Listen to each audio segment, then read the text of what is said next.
How often do you think about the culture of your school or district? Is it something you actively shape, or does it feel more like a background element that just happens? What if I told you that culture might be the secret ingredient to transforming education? Well, in today's episode, we're diving deep into the impact of school culture and leadership on educational success. We'll explore what makes outlier schools stand out, the importance of servant leadership at every level, and the role of data in driving meaningful change. Whether you're an educator, administrator, or just passionate about improving education, today's conversation will provide valuable insight on how to foster a thriving school environment. Our guest today is Erich Bolz, a seasoned educator with 25 years of experience in public education. Erich is now at the Center for Educational Effectiveness, where he focuses on research and district engagement, helping schools across the nation improve their practices. He's also the host of the Outliers podcast, where he delves into what makes certain schools exceptional. I had the pleasure of being a guest on his podcast, and I'm thrilled to have him on Shifting Schools today to return the favor. Before we jump into the interview, I want to invite you to Camp Shifting Schools. Camp Shifting Schools is a space Trish and I have created to collaborate, share, and learn from one another through meaningful engagement and conversation. It's also where you'll find our courses like Leading in the Era of AI, which you get for free when you join. It's a private network exclusive to the Shifting Schools community, and we would love it if you joined us there. Head over to shiftingschools.com and click on Learn with Us, or go directly to camp.shiftingschools.com. I hope to see you there.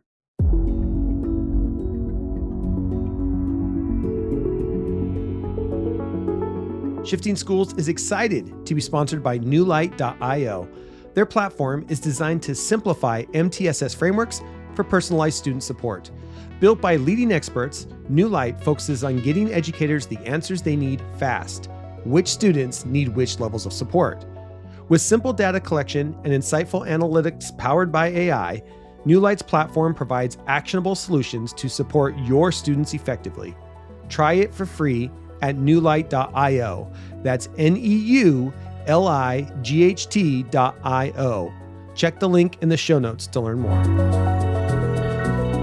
Hey folks, FETC, that's the Future of Education Technology Conference, is just around the corner, happening January 14th through 17th, 2025 in Orlando.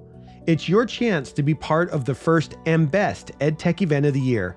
As a special offer, just for the Shifting Schools community, you can use promo code SHIFTING10 at checkout for an extra 10% off an all access or session passes. Head to fetc.org to register today, save, and get ready to bring the future of education into your school. That's Shifting10, all caps, Shifting10 at fetc.org for an additional 10% off. Offer ends December 13th. All right, I'm excited to share this conversation with Erich Bolz from the Center for Educational Effectiveness and the host of the Outliers podcast, talking about what creates outlier schools. And with that, on with the show.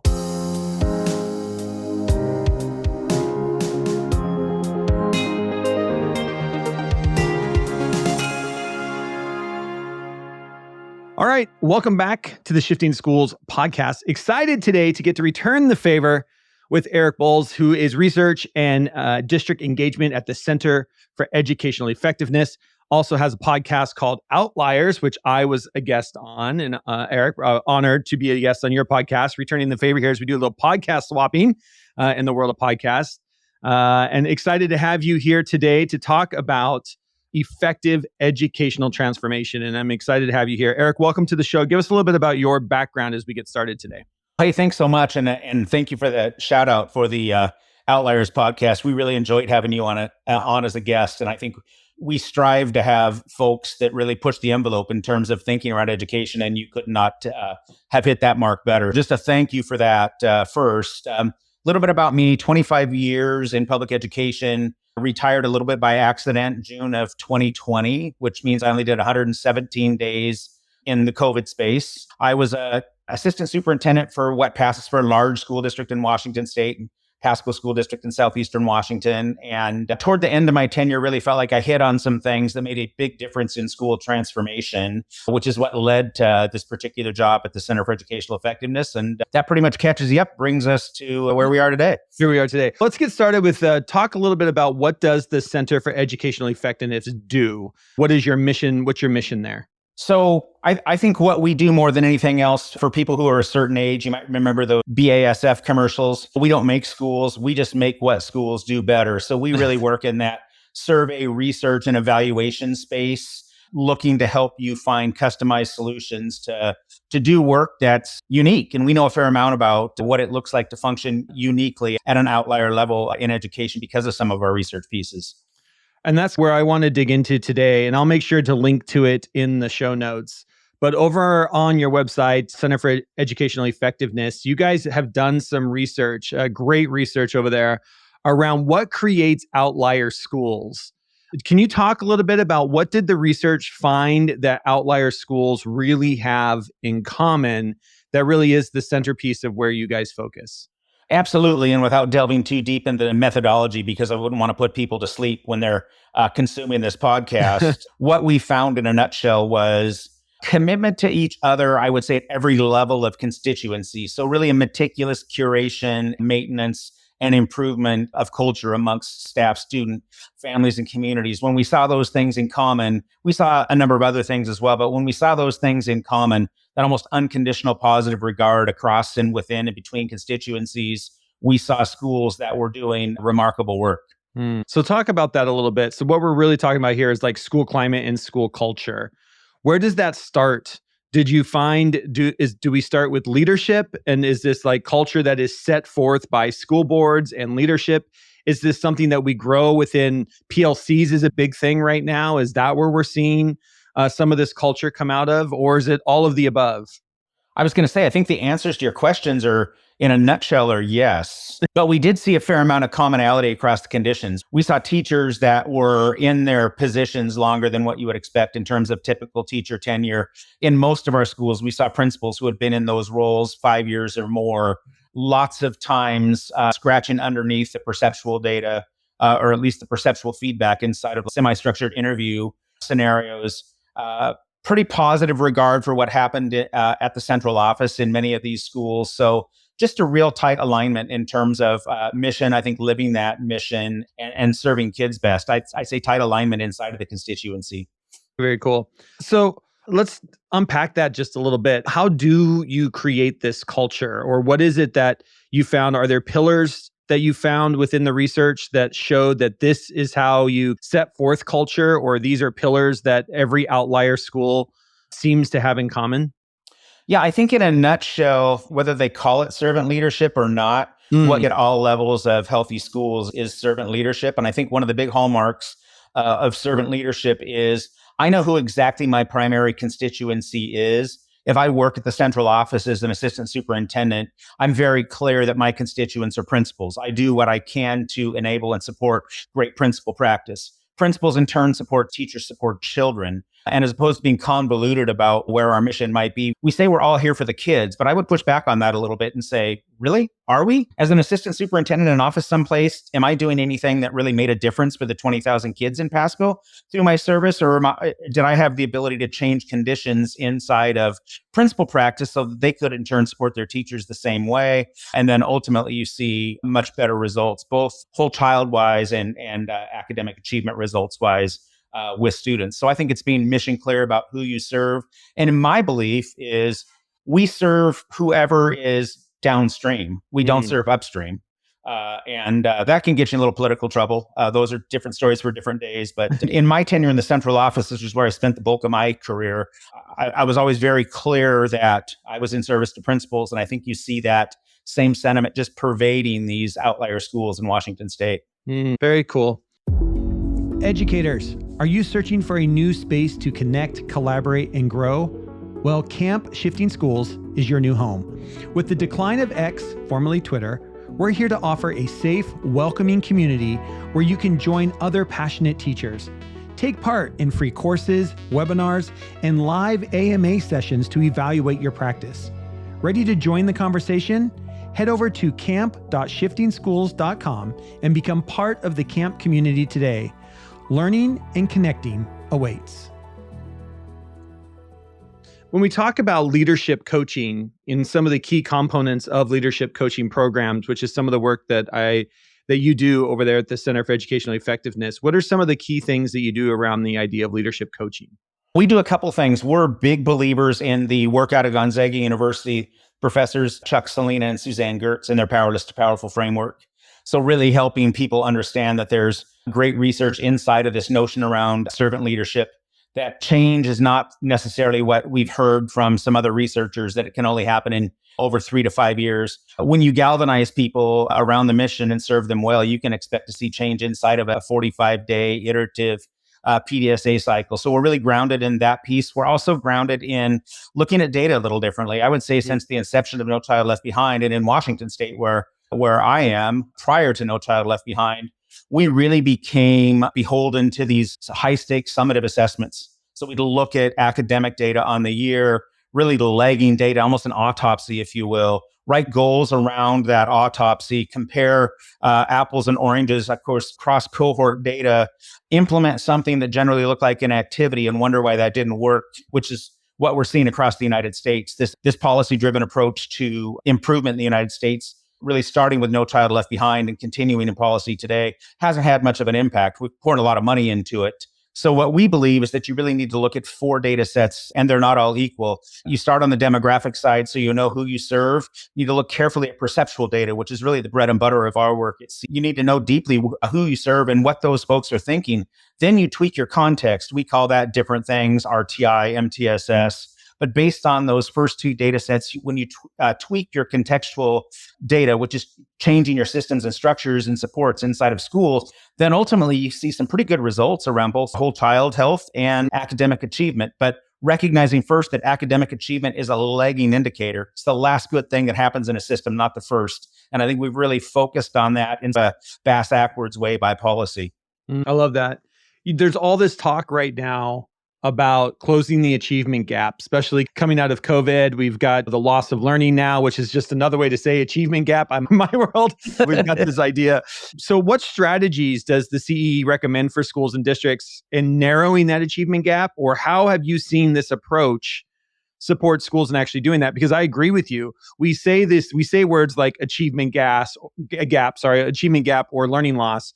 And we instantly go to, okay, what structures can we put in place without really taking a deeper look of what's the whole system that has to change in order to make that happen?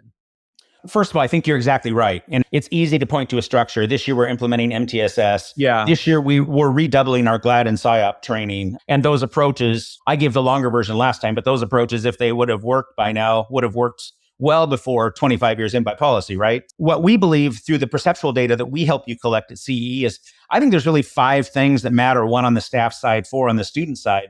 On the staff side, we call it the I versus they gap. So how committed are you to me? So if you and I are both 4th grade teachers, what we see in education is I have a real high perception of my own efficacy as an educator. I don't have quite the same perception around what it is you're doing. Oftentimes, unfamiliarity is what masks that. But can we tighten up that I versus they gap? I'm mission clear, and I believe the majority of my colleagues are mission clear. So I think focusing on that piece, because we believe you can measure culture, because you actually can, and improving that culture with the staff makes a difference. And then on the student side, I think there are 4 basic questions that everybody should be asking. And if you were seeing better outcomes with students around these 4 questions, you'd ultimately see better achievement. One is, in this school, there's at least one adult who knows and cares about me. The next one, in this school, I feel like I belong to a group of friends. I'm good at staying focused on my goals, and I enjoy coming to school, which is the ultimate proxy for attendance. I think kids that hit 4 for 4 there are achieving well by and large, and institutionally, we can't necessarily hurt them. So the question inside of my mind is, how much unconditional belief in each other do the staff have? And are we moving students to being able to report 4 for 4 in terms of that perceptual data?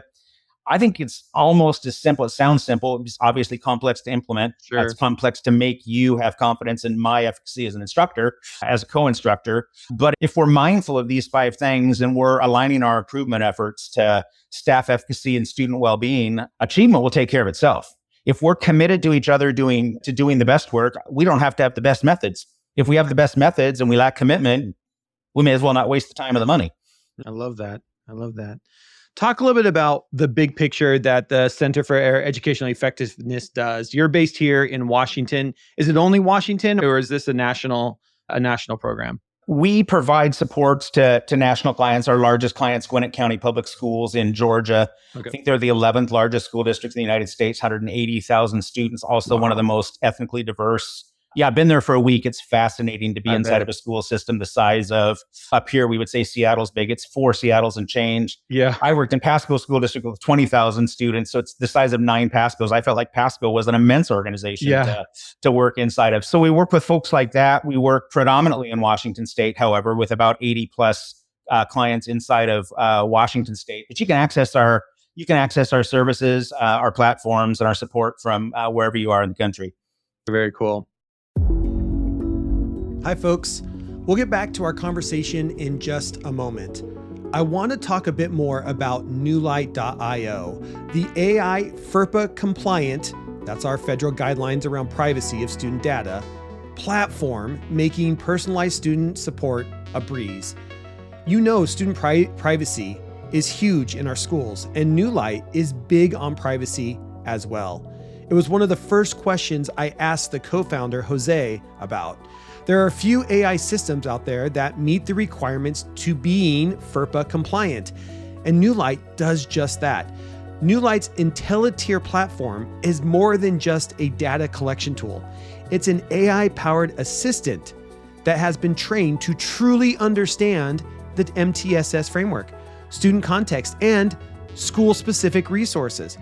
Developed by a team with both social, emotional, and behavioral needs in mind, and with plans to extend into academic support soon.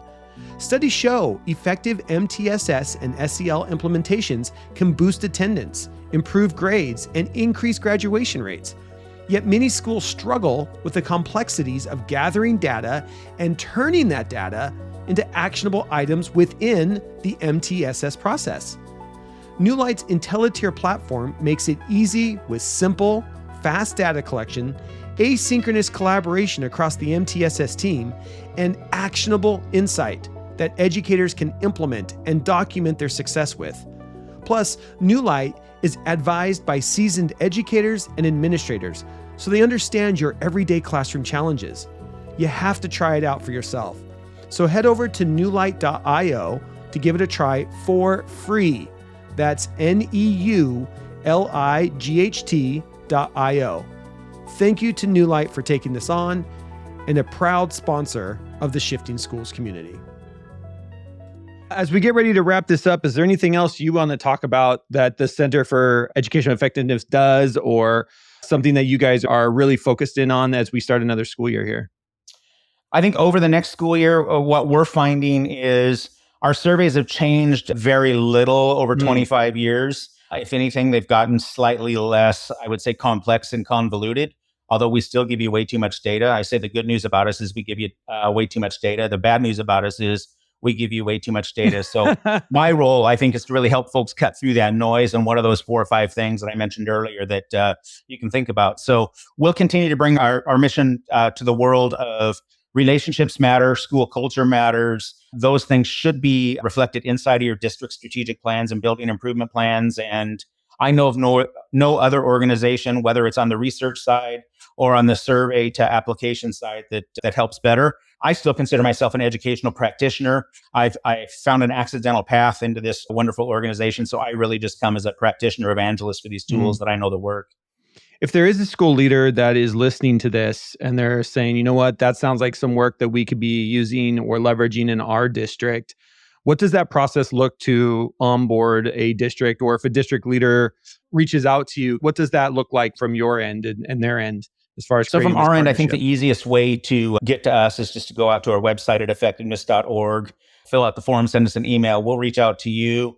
we don't believe in one size fits all solutions. So generally that's a conversation around, tell me about your current reality from your perspective, Jeff. What types of issues are you looking to solve? Are you looking for support with? And then really matching your issues to our proven solution sets. So pretty organic process, as opposed to, I think what in some of our larger national competitors is, we have a survey platform. We ask these questions. We kick you the data back. We'll be back to measure it next year. You're really going to partner with us, somebody who can help you implement boots on the ground versus you're buying a product in a transactional approach. Are you guys seeing anything? And I know this is a question out of the blue, and maybe you're not, and feel free to say you're not seeing this, but I know one of the things as I've been traveling the month of August doing keynotes, especially around the state of Washington, but other places, is this idea of, I think all of this idea of just school climate, school culture, and we find ourselves in a teacher gap almost, in that we are not getting new teachers into the system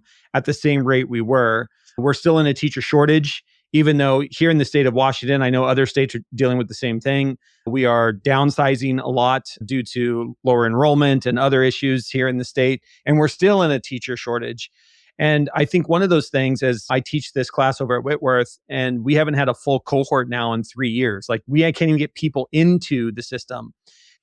Are you seeing this? Is there anything that you guys are focused on, or anything that you guys can point to say this is a problem? And how do we get young people to say what teaching is a profession that you can go into? And do you think part of it is the cultural stereotype of education?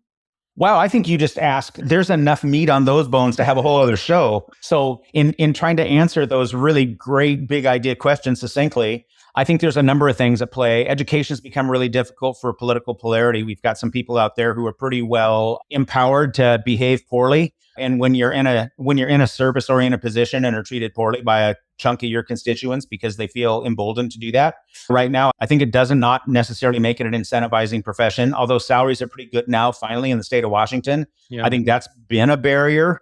And so, gosh, where else would I go? On top of that, I think we've not thought well, and a lot of this is on us, I think, in public education. And I think it's on the public school districts, and on when you think about it at the state level, there's some policy things that I believe could happen. We should be recruiting first generation to college students into the education profession.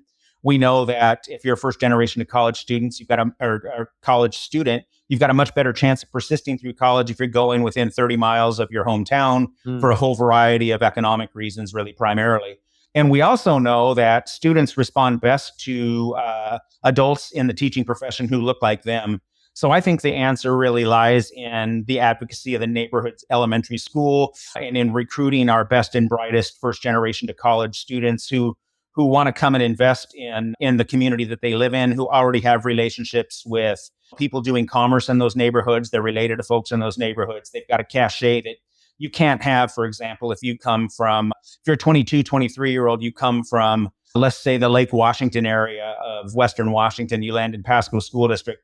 There's a lot of culture shock there. It takes a long time to build up any sort of cachet inside of that micro neighborhood. And then oftentimes people aren't really comfortable. So you see a lot of turnover. Like, I want to go back to where I have context, which isn't anything you can blame anyone for. So I think there are a lot of things that we could do in terms of really igniting that passion inside of our system with the students that we have right now that would make the ultimate difference. I've written a white paper on it, not getting as many people to read it as I wish they would. You send that white paper to me. We'll definitely link to it in the show notes for sure. Because it's something that I'm noticing that there is burnout. The burnout is real right now in education for sure. And I think, to your point, we see high school kids are seeing their teachers burn out.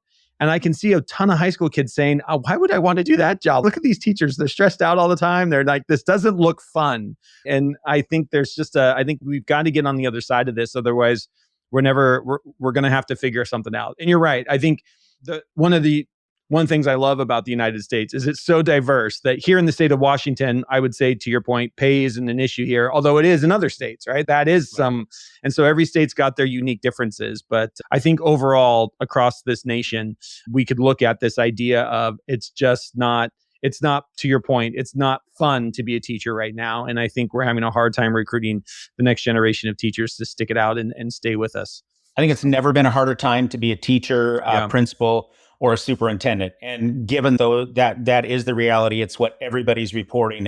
It crosses districts and diverse elements within our state. That basic fact is a barrier to pipeline for sure. Yeah. If any of these sound like your school or things that you're dealing with, you're going to want to reach out to the Center for Educational Effectiveness. Erich and his team over there are doing incredible work. Thank you for being on the podcast, sharing a little bit about what you do. I think this idea, we know how much school culture plays into the effectiveness of teaching.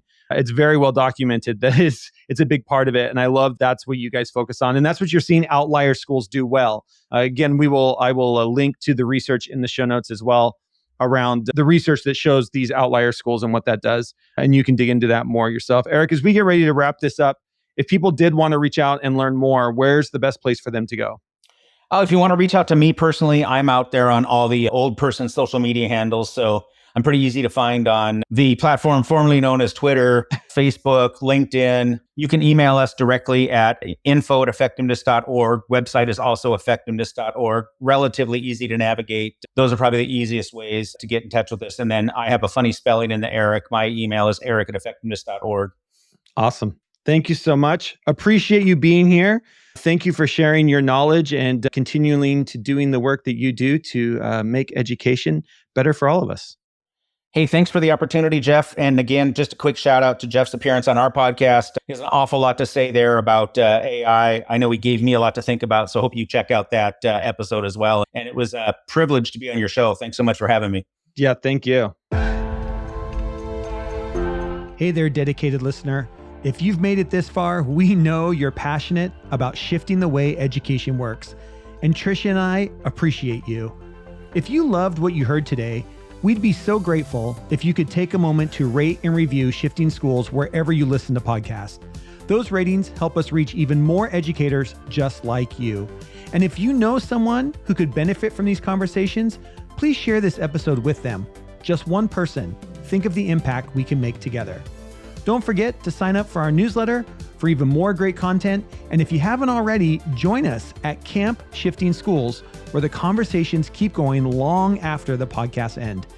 Thank you for being a part of this journey, and thank you for being part of Shifting Schools.